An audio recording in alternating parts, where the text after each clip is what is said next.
할렐루야.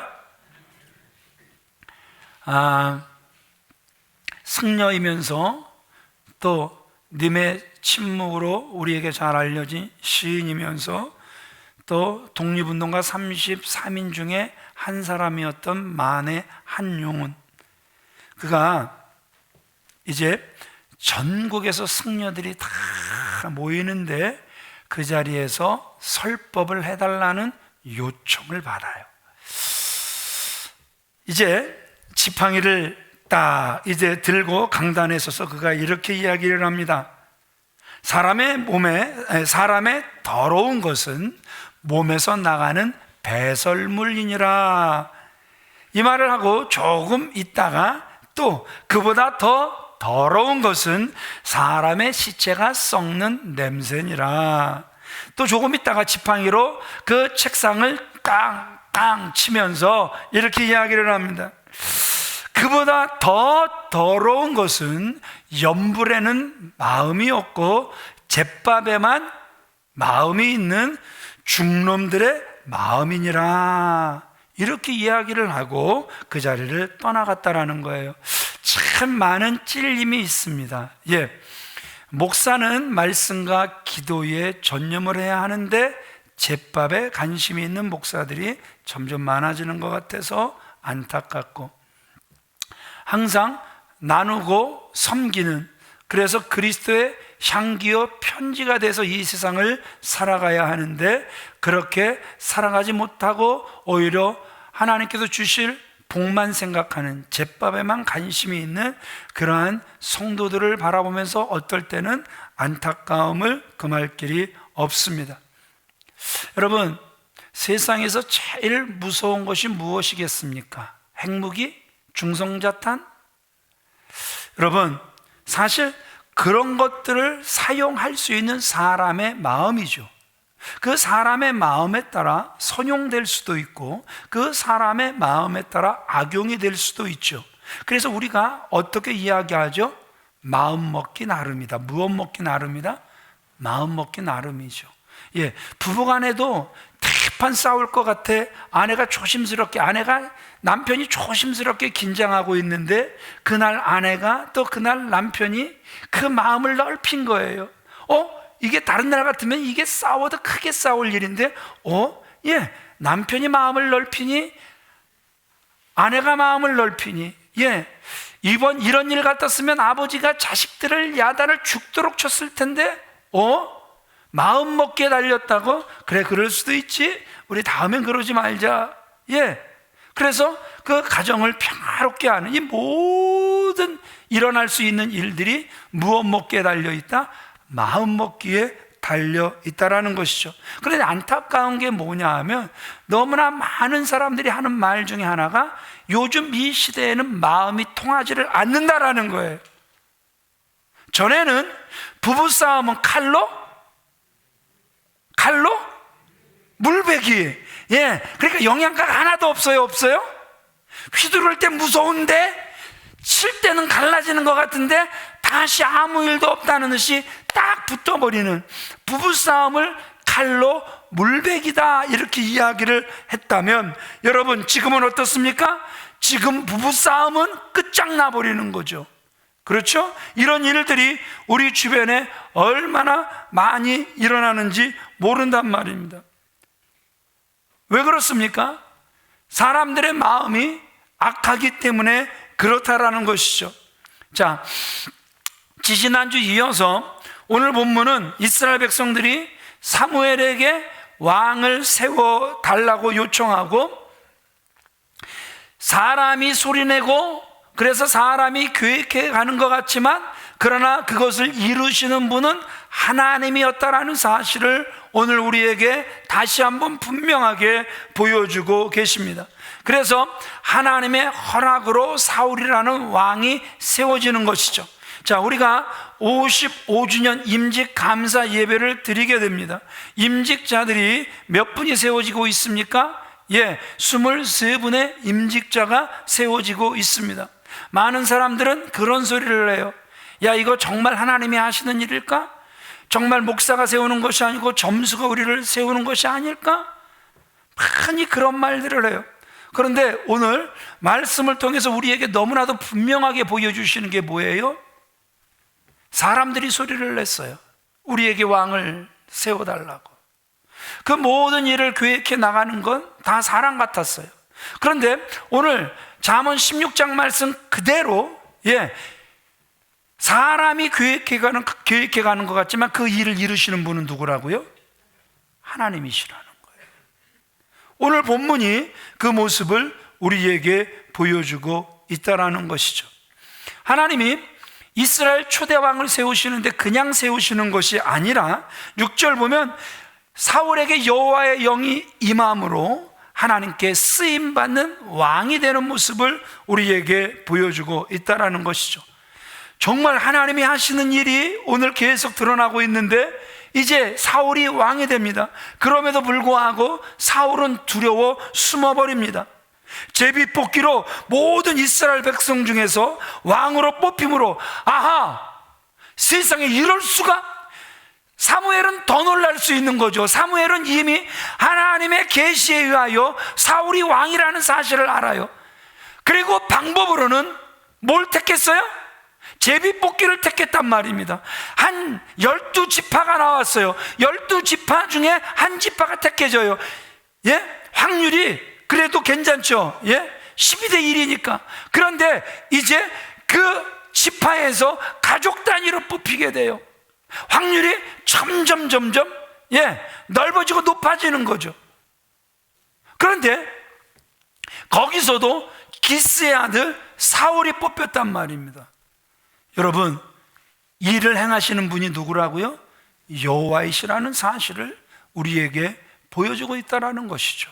사람이 하는 것 같으나 우리 23분이 꼭 기억하셔야 될 게 뭐냐 하면, 사람이 세운 것 같으나 그러나 그 뒤에서 일을 해가시는 분은 분명히 하나님이라는 사실을 기억하시길 우리 주 예수 그리스도의 이름으로 축원을 드립니다. 자, 우리 21절 말씀 같이 읽어보겠습니다. 시작.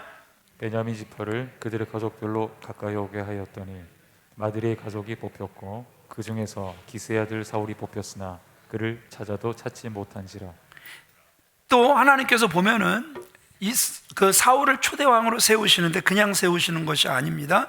어떻게 세우십니까? 9절 같이 읽어보겠습니다. 시작. 하나님이 새 마음을 주셨고 그날 그 징조도 다 응하니라. 네, 그날 징조도 다 응했다. 세 가지 징조를 말씀하시죠. 자, 세 가지 징조. 첫 번째가 무엇이었습니까? 집으로 돌아가다가 두 사람을 만날 것인데 그 두 사람이 뭘 말해준다라는 거예요? 일은 암나기를 찾았다라는 소식을 전해줄 것이다. 두 번째, 이제 다볼 상수리 나무 아래에서 장소까지 정확하게 말씀해 주시죠.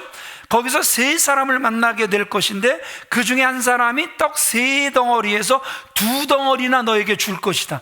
여러분, 선심을 써도 떡이 세 덩인데 두 덩이 주기 어려워요? 되게 어려워요? 심보들을 정확하게 표현을 하세요. 어려워요? 되게 어려워요? 되게 어렵죠? 세 덩어리에서 한 덩이 주면 감사한 거고, 세 덩어리에서 또 한 덩이를 딱 들어서 반 덩이를 나눠줘도 그 사람은 꽤 괜찮은 사람인데, 이제 그 징조를 이루게 하시려니까 쉬운 쪽이 아니라 항상 어려운 쪽으로 택하시는, 그래서 세 덩이 중에 두 덩이를 너에게 줄 것이다, 이렇게 말씀을 하셨고, 또 가다가 선지자 무리를 만날 것인데 이 선지자 무리를 만날 때에 그때 여호와의 영이 크게 너에게 임해서 너도 그 무리 중에서 예언하게 될 것이다. 세 가지 징조를 말씀하셨는데 웬걸 그 세 가지 징조가 그대로 이루어지는 모습 또한 우리에게 보여주고 있다는 것이죠. 그러나 저는 징조가 다 이루어지는 것보다 더 중요한 게 뭐냐 하면, 하나님이 사울에게 무엇을 주시냐 하면, 따라합시다. 새 마음을 주셔서 새 사람이 되게 하셨다. 그냥 세우시는 것이 아니라 새 마음을 그에게 허락하셔서 새 사람이 되게 하셨다라는 것이죠. 그러면 하나님이 사울에게 새 마음을 주셨다, 이렇게 말씀하고 있는데 무엇을 의미하고 있는 것입니까? 하나님은요, 사람을 세우시는데, 그래서 사람을 사용하시는데 그 내면을 변화시키셔서 그 사람에게 맡겨진 사명을 감당할 수 있도록 하늘의 능력도 주시고 하늘의 지혜도 주셔서 사용하신다, 이러한 뜻이란 말입니다. 그러기에 저와 여러분들도 새 사람이 되기 위하여서, 그래서 새 마음이 넘쳐나기 위하여서 성령의 충만함을 사모하게 되시길 우리 주 예수 그리스도의 이름으로 축원을 드립니다. 성령 충만을 받지 아니하고는 새 사람, 새 마음의 모습을 우리가 갖추고 살 수 없다라는 것이죠. 자, 요한복음 3장 3절 말씀, 또 요한복음 3장 5절 같이 읽어보겠습니다. 시작. 예수께서 대답하여 이르시되 진실로 진실로 내게 이르노니 사람이 거듭나지 아니하면 하나님의 나라를 볼 수 없느니라. 예수께서 대답하시되 진실로 진실로 내게 이르노니 사람이 물과 성령으로 나지 아니하면 하나님 나라에 들어갈 수 없느니라. 공통점이 무엇입니까? 거듭나지 않으면 하나님의 나라를 볼 수 없다. 그래도 뭐 우리가 위로가 되는 게 보지 않고 믿는 게 복 아닙니까? 예, 이렇게 말씀할 수 있어요. 그런데 두 번째, 너희가 거듭나지 않으면 하나님의 나라에 들어갈 수 없다라는 거예요. 물과 성령으로 너희가 거듭나지 않는다? 그러면 볼 수 없는 건 둘째 치고 하나님의 나라에 들어갈 수 없다, 너무나도 분명하게 우리에게 말씀하고 계신다라는 것이죠. 자, 베드로를 우리가 너무나도 잘 알고 있죠. 그가 성령 충만을 받기 전에 그의 모습은 참 성격이 너무너무 급했어요. 말도 많고, 말도 많으니까 실수도 많고, 그래서 먼저 말을 내뱉다가 내 말에 대한 책임도 지지 못하는, 그래서 예수님 절대 부인하지 않겠습니다 그러면서 다 굴기 전에 3번씩이나 예수를 부인했던 자가 베드로라는 자였죠. 죽음 앞에 겁을 내는 자였단 말입니다. 그런데 성령의 충만함을 베드로가 받고 나니까 담대해지는 거예요. 조금도 죽음을 두려워하지 않더란 말입니다. 복음을 전하다가 그가 옥에 갇힙니다. 그러면서 장로들 앞에 서게 되고 서기관들 앞에 그가 서게 됩니다. 그런데 그들 앞에서 전혀 주눅들지 않고 오히려 담대해진 베드로의 모습을 우리에게 보여주고 있죠. 사도행전 4장 19절 말씀 같이 읽어보겠습니다. 시작. 베드로와 요한이 대답하여 이르되 하나님 앞에서 너희의 말을 듣는 것이 하나님 말씀을 듣는 것보다 옳은가 판단하라. 복음 전하지 마! 예수가 그리스도라는 사실을 2번 다시 전하지 마! 이 말이 아주 굉장히 권위 있는 자들의 말이었단 말입니다. 거역할 수 없는 자들의 말이었단 말입니다. 그럼에도 불구하고 베드로가 뭐라 그래요? 너희 말을 내가 듣는 것이 옳으냐? 아니야, 나는 하나님의 말씀을 듣는 게 옳아. 너희가 판단해봐, 어떤 게 옳은가. 여러분, 베드로가 확 변했죠. 어떤 분이 저한테 이런 말씀을 해요. 목사님, 모임이 있어서 그 모임에 이렇게 함께 있었는데요, 그 모임에서는 주님은 없고 원망, 불평, 교회에 대한 불평, 사람들에 대한 원망, 불평, 목사님에 대한 불평, 이런 것들이 막 쏟아졌는데 그냥 듣고 있을 수밖에 없었어요. 제가 그분을 위해서 도구할 때 이렇게 기도했습니다. 하나님, 진짜 성령 충만하게 해달라고. 진짜 성령이 충만하면 사람이 변하는 거예요. 사람 편에 서는 것이 아니라 하나님 편에 서서 하나님을 기쁘시게 하는 거예요. 저는 이러려고 이 모임 온 건 아닙니다. 이 모임에서 하나님의 영광이 드러나기를 원합니다. 하나님의 영광이 드러날 모임이 아니라면 멈춰주시고 저는 이 모임에서 나가버리겠습니다. 여러분, 이게 진짜 성령 충만한 사람이라는 거예요. 성령 충만하지 않은 사람 속에 들어가면 또 성령 충만하지 않은 사람들과 희닥거리다가, 또 성령 충만한 사람들 속에 들어가면 또 성령 충만한 척 온갖 위선을 다 떨다가, 여러분, 이중인격의 삶을 살다가 결국 그는 정말 바르게 하나님 앞에 서야 될 때 바르게 하나님 앞에 서지 못하게 된다는 것이죠. 오늘 다시 한번 여러분들을 축복합니다. 성령 충만하시길 바랍니다. 하나님을 기쁘게 하는 분들이 되어지시길 우리 주 예수 그리스도의 이름으로 축원을 드립니다. 여러분들의 생활 정말 다시 한번 점검해 보시길 바랍니다. 누구든지 그리스도 안에 있으면 새로운 피조물이 됐다고 말씀하고 계십니다. 정말 주님은 우리는 새로운 피조물이라고 말씀하시는데 아직도 우리는 옛사람의 제약된 모습을 그대로 간직간직 살아가고 있지는 않나 오늘 다시 한번 점검되어지기를 원합니다. 유치부에 다니는 한 아이가 교회에서 집으로 돌아오더니 체중계 위에 올라가는 거예요. 엄마가 그 모습을 보면 너 어제도 너 몸무게 달았잖아, 다이어트 하니? 그랬더니 이 딸이 이렇게 이야기를 합니다. 엄마 나 오늘 예배 드리다가 예수님이 너무너무 좋아서 예수님께 내 마음 다 드렸어요. 그래서 내 마음을 예수님께 드렸기 때문에 혹시나 내 몸무게가 줄었나 몸무게를 재고 있는 거예요. 그런데 엄마 이상해, 몸무게는 똑같아. 여러분 어떻게 생각하십니까? 새 사람이 된다라는 것은 몸무게가 빠지는 것이 아니라 우리의 마음이 새로워지는 거란 말입니다. 오늘 사울을 우리가 보잔 말입니다. 하나님께서 그 속에 새 마음을 주시니까 사울이 겸손해지는 거예요. 20절, 21절 말씀 우리 같이 읽어보겠습니다. 시작. 사무엘이 이에 이스라엘 모든 지파를 가까이 오게 하였더니 베냐민 지파가 뽑혔고 베냐민 지파를 그들의 가족대로 가까이 오게 하였더니 마드리의 가족이 뽑혔고 그 중에서 기스의 아들 사울이 뽑혔으나 그를 찾아도 찾지 못한 사울이 왕으로 뽑혔으나 사람들이 왕이 어디 있어? 왕. 그런데 왕이 숨어버렸어요. 못 찾는 거예요. 여러분 생각해 보세요.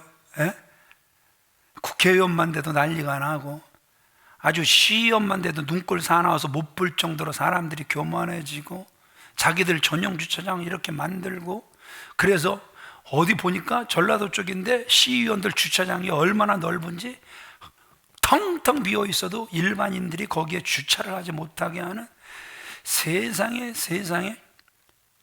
못됐어요. 되게 못됐어요.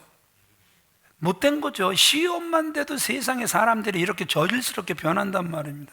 저도 사실 전용 주차장이 있어요. 담임 목사 전용 주차. 근데 주일날 여러분들 보세요. 제 차 절대 안 갖고 옵니다. 여러분들 한 대라도 더 대시라고 절대 안 갖고 옵니다. 식당을 해보면 누가 왕이라 그래요? 뭘 손님이 왕이야. 주인이 왕이더만요. 돈을 내도 한 손으로 딱 받고 말이야. 다 카드를 내도 한 손으로 딱 받아서 가져가 이런 식으로 주고. 아유 어떻게 왕 앞에 이게 뭡니까? 이게 왕이에요. 이게 자기보다 한참 못된 인간, 하대하는 인간들한테 주는 거죠. 정말 겸손하지 못한 이러한 모습들을 우리가 많이 보게 된단 말입니다. 그런데 오늘 그는 왕이 됐어도 그가 숨어버리는 참으로 겸손한 모습을 우리에게 보여주고 있다는 것이죠. 사무엘상 9장 21절 말씀도 우리 같이 읽어보겠습니다. 시작. 사울이 대답하여 이르되 나는 이스라엘 지파의 가장 작은 지파 베냐민 사람이 아니니까 또 나의 가족은 베냐민 지파 모든 가족 중에 가장 미약하지 아니하니까 당신이 어찌하여 내게 이같이 말씀하시나이까. 여기서도 우리가 볼 수 있는 게 뭐예요? 사울의 겸손함이란 말입니다. 자신을 나타내는 데 있어 교만하지 않고 계속해서 겸손함으로 자신을 이야기하는 모습을 우리에게 보여주고 있다는 것이죠. 그가 겸손하였기에 하나님께서 그를 들어 이스라엘 백성들이 왕을 요구할 때 그를 왕으로 그들 앞에 세워주시는 모습을 우리에게 보여주고 있다는 것이죠. 따라합시다. 겸손은 성령의 역사요 성도의 영성이다. 아멘이십니까? 일부러 겸손할 수 있어요. 그러나 진정한 겸손은 깨달음에서 나오는 거란 말입니다. 나 같은 죄인 살리신, 죄인 중에도 괴수인 나를 몸버려 피 흘려 살려주신 주 은혜 고마워. 몸밖에 드릴 것 없어 이 몸 바칩니다. 겸손은 진정한 깨달음에서 시작이 되어지는 거란 말입니다. 겸손한 자가 아니면 하나님께서 쓰실 수가 없다는 것이죠. 어떤 사람이 순종하는 줄 아세요? 겸손한 자들이 순종하더란 말입니다. 하나님은 우리들에게 어떤 실력이나 재능, 부요함이나 지식을 요구하시는 것이 아니라 하나님이 저와 여러분들에게 요구하시는 것은 겸손함이란 말입니다. 야고보서 4장 6절 말씀을 같이 읽어보겠습니다. 시작. 하나님이 교만한 자를 물리치시고 겸손한 자에게 은혜를 주신다 하였느니라. 우리의 마음을 보시는 주님께서, 우리의 늘 마음을 다루시는 주님께서 마음이 교만한 자, 벌써 그들은 아무리 내가 주님 앞에 서 있다고 하나 소용이 없는 거죠. 왜냐하면 물리치셨으니까. 나 너 싫어. 왜냐하면 네 마음이 교만하니까. 언어도 교만하고 행동도 교만하니 나는 너를 물리쳤다. 여러분, 이건 굉장히 아픈 일이 될 거란 말입니다. 그러나 분명히 말씀하시죠. 은혜는 누구에게 주신다? 겸손한 자에게 주신다. 우리의 희망, 우리의 위로는 이런 거란 말입니다. 겸손할 때 하나님께서 우리에게, 나에게 은혜를 주신다. 그래서 정말 이 겸손, 성도들이 하나님과 사람 앞에서 갖추어야 될 자세인 줄 믿습니다. 또 두 번째, 사울을 통해서 우리에게 보여주는 게 뭐냐 하면, 따라합시다. 온유했다. 어떤 모습을 보여준다고요? 온유한 모습. 자, 27절 말씀 같이 읽어보겠습니다. 시작. 어떤 불량배는 이르되 이 사람이 어떻게 우리를 구원하겠느냐 하고 멸시하며 예물을 바치지 아니하였으나 그는 잠잠하였더라. 드디어 우리의 왕이 우리 앞에 나타났도다. 왕이시여 만세수를 누리소서. 왕이시여 이 땅에 평화를 주옵소서. 모든 사람들이 엎드려 그에게 예물을 드리는데, 이름도 불량한 불량자들이 지금 어떻게 이야기하는 거예요? 어떻게 저런 인간이 우리를 구원해? 그런데 내가 저 사람에게 예물까지? 웃기는 소리 하지마. 멸시합니다. 그런데 오늘 사울은 잠잠한 모습을 우리에게 보여주고 있다는 것이죠. 왜 그가 잠잠할 수 있습니까? 그 다음부터 그가 전쟁에 나가 승리하는 모습 우리에게 보여주죠. 그랬던 그가 이런 불량배들에게는 잠잠할 수 있었습니까? 주님께서 그에게 새 마음을 주셨기 때문이란 말입니다. 그래서 그는 온유함으로 자신을 멸시하고 조롱하는 자에 대해서까지도 잠잠할 수 있었음을 우리에게 보여주고 있다는 것이죠. 정말 마음이 온유한 자들의 특징은 악을 악으로 갚지 않는다라는 것이죠. 악한 자들에 대해서도 오래 참을 수 있다라는 것이죠. 예수님도 친히 뭐라고 말씀하십니까? 마태복음 5장 5절 말씀, 또 시편 37편 11절 말씀 같이 읽어보겠습니다. 시작. 온유한 자는 복이 있나니 그들이 땅을 기업으로 받을 것이며 온유한 자들은 땅을 차지하며 풍성한 화평으로 즐거워하리로다. 온유한 자는 복이 있을 것이다. 여러분, 복은 온유한 자들이 받는다라는 거예요. 분명히 시편 37편에서도 온유한 자들은 땅을 차지할 것이다. 동물의 왕국을 보세요. 그 사자들이 뭐 이러면서 뭐 여기는 내 땅이야 그러면 다리 쭉 벌리고 오줌 쭉쭉 싸면서 자기 영역 표시하고 다니고 이 넓은 땅이다 내 것이다 그러지만 사실 그 땅에서 누리는 것들은 누가 누려요? 누떼들이 누리거나 얼룩말들이 누리거나 그 궁뎅이 M자 이름을 까먹었어요. 그들이 오히려 그 넓은 땅을 차지하는, 오히려 그들은 사냥꾼의 목표가 되고 그래서 잡히고 이빨 뽑히고 그렇죠? 그래서 오히려 그들은 점점 멸종돼 가고 있는 이런 안타까운 모습들을 우리에게 보여주고 있다라는 것이죠. 하나님이 온유한 자들에게 복을 주신다는. 아니 그래도 동물의 왕국 보면 아이고 악어떼가 나왔다 악어떼 그래갖고 악어떼를 보는 순간 기절해갖고 익사해갖고 죽는 누떼들 뭐 얼마나 많고. 그런데 여러분 그거는 일부란 말이죠. 우리는 환난 안 당합니까?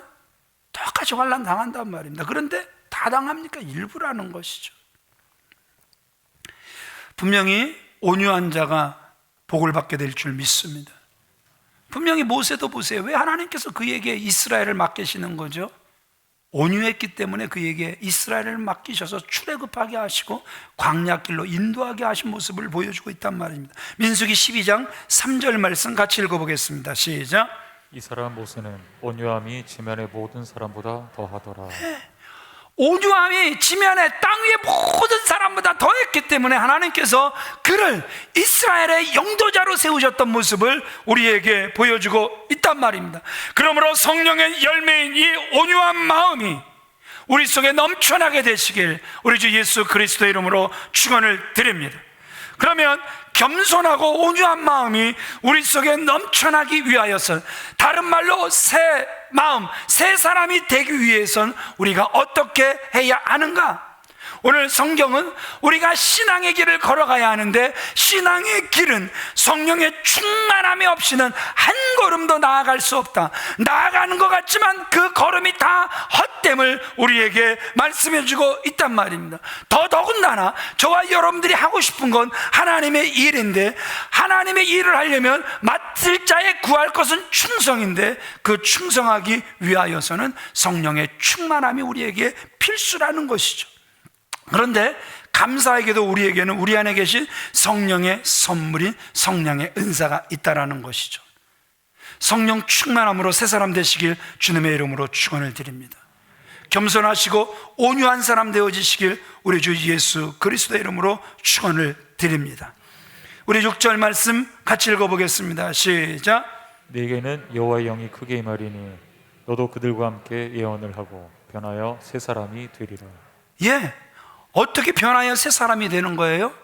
여호와의 영이 크게 임해야 우리가 변하여 새 사람, 그래서 겸손하고 온유한 사람이 될 수 있음을 보여주고 있다는 것이죠. 왜 물이 썩는 것입니까? 물이 썩는 이유는 흐르지 않는 데서 이유가 나오는 거란 말입니다. 똑같은 거예요. 우리도 예수를 만났다고 하는데 변하지 않으면 영과 육이, 죄송하지만 썩게 되는 거란 말입니다. 그러므로 성도는 새 사람이 되기 위해서 여호와의 영을 충만히 받아 죄악의 삶을 청산함으로 매일 새롭게 거듭나는 분들 되어지시길 우리 주 예수 그리스도의 이름으로 축원을 드립니다. 변화된 심령에 대한 사무엘의 예언 다시 한번 짚어보자고요. 여호와의 영이 크게 임하리니. 오늘 임직자들을 다시 한번 축복하고 교회 중직들을 다시 한번 축복합니다. 그런데 하나님의 일을 하기 위하여서는 성령 충만을 맛보기 하면 안 된다라는 거예요. 말씀을 듣다가 맛보기, 기도하다가 맛보기, 예? 맛보기로 끝나면 안 된다라는 거예요. 여호와의 영이 크게 임해야 될 줄 믿으시면 아멘 하시기 바랍니다. 그래야 새 마음, 새 사람이 되는 거란 말입니다. 새 마음의 기준은 주님의 마음이란 말입니다. 성령의 능력을 힘입어 새 사람이 되어 새 일을 행할 수 있는 저와 여러분들이 다 되어지시길 우리 주 예수 그리스도의 이름으로 축원을 드립니다. 광수 생각이 있어요. 우리가 아시죠? 이제 한 사람이 광수에게 질문을 합니다. 광수야, 너 여친 생겼다며? 응. 너 그 여친이 부탁해서 술 끊었다며? 응. 하도 끊어달라고 부탁해서 술 끊었어. 광수야, 응. 왜? 너 요새 여친이 담배도 끊으라 그래서 담배도 끊었다며? 그렇게 줄 담배를 피더니? 응. 여친이 건강에 해롭다고 담배도 끊으라 그래서 끊었지.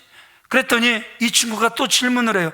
아니 그렇게 여친 말을 잘 듣는데 왜 그 여친하고 결혼은 안 하니? 그랬더니 광수의 생각을 이야기하는데 이렇게 이야기합니다.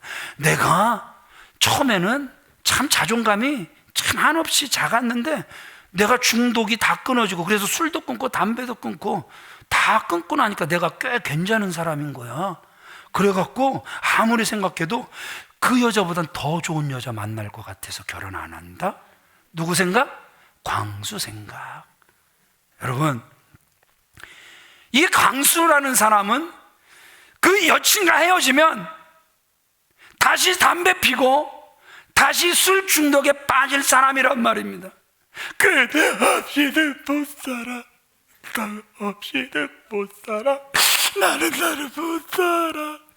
해는 져서 어두운데 찾아오는 사람 없어. 이러면서 다시 속 끓을 사람이 바로 광수 같은 사람이란 말입니다. 여러분, 사실 광수가 왜 술, 담배를, 왜 중독을 끊어낼 수 있었습니까? 다른 게 아니잖아요.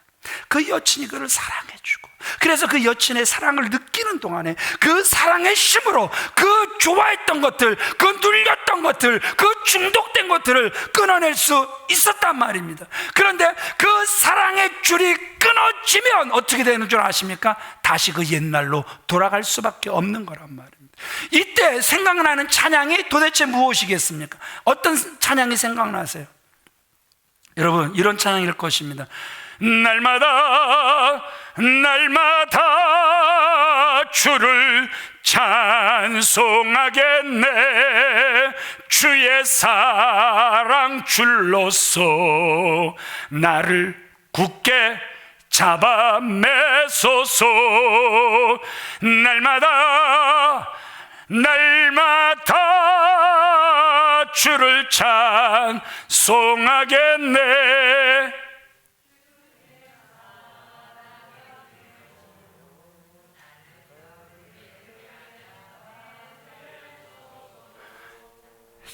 몰라서 망할 사람은 없어요.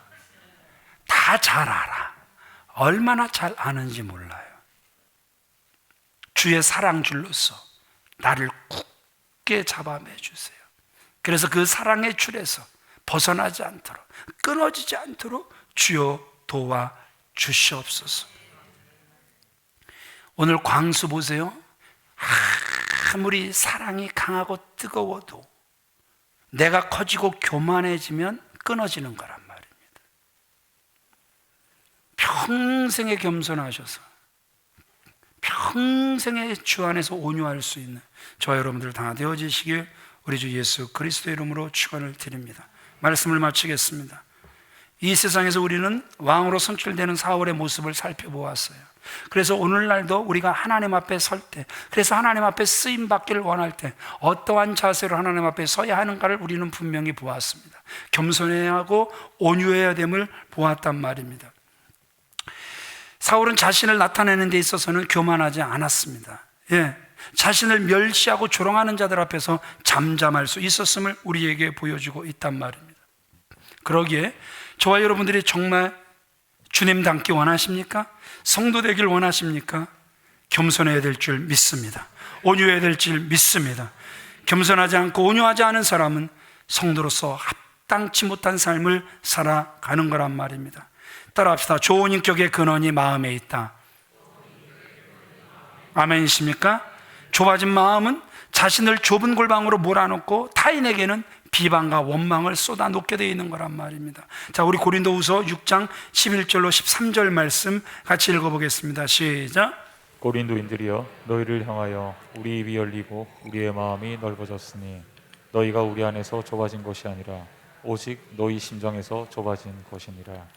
내가 자녀에게 말하듯 하노니 보답하는 것으로 너희도 마음을 넓히라. 그렇게 성령 충만했던, 은사 충만했던 그 고린도 교회가요, 언제부턴가 마음들이 아주 소갈딱지, 아주 코딱지만큼 작아지는데요.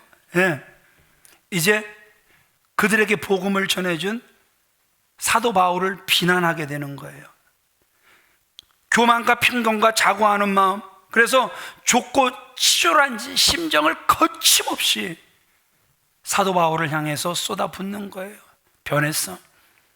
우리가 괜히 사도라고 불렀나 봐. 저 인간 변했어. 그런데 오늘 사도 바울의 그 외침을 들어보세요. 고린도 교인들아, 우리 안에서, 너희가 우리 안에도 좁아진 것이 아니라 오직 너희 심정에도 좁아진 것이야. 나 아직 변함없이 너희들을 자녀처럼 사랑해. 그러니까 보답하는 심정으로 따라합시다. 너희들 마음을 넓혀라. 마음은 넓혀야 됩니다. 마음이 넓어야 주의 말씀이 채워질 수 있습니다. 마음이 넓어져야 주님이 우리 안에서 마음껏 일해 나가실 수 있습니다. 오늘 우리 가슴에 손을 올립시다. 우리 가슴에 손을 올리시고 따라합시다. 이름은 제 이름을 부르겠지만 여러분들은 여러분들의 이름을 부르면서 은총아 마음을 넓혀라. 시작. 확실히 3부가 참 낫네요. 2부, 1부 때는 다 은총이래요. 제 마음만 넓히면 교회의 마음은 다 넓어진대요. 이렇게 하시더라고요. 우리 다시 우리 가슴에 손을 올리시고, 자, 은총아 마음을 넓혀라. 아멘. 넓히시기를 바랍니다. 우리 옆 사람들을 축복하겠습니다. 마음을 넓히시길 바랍니다. 아멘. 그 넓어진 마음 위에 주님께서, 이거 조폭인사라 그랬죠. 제가 권사님들 방에도 보냈을 텐데요, 이거 감염률이 한 100 이상 낮긴 하지만 이것도 감염돼요. 예. 우리는 오직, 알았어요? 권사님들이 이러면 다 끝난 거예요, 이거. 지금 말씀을 끝내려고 했는데 저분들이 저를 순간 긴장시키네요. 여러분, 이거 감염률 있습니다. 예, 100이면 50 정도로 낮아지긴 하지만 감염률 분명히 있습니다. 제가 여러분들에게 보내드렸어요. 예, 알았죠?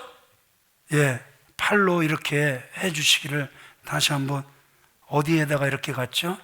예, 겸손해지시길 바랍니다. 온유해지시길 바랍니다.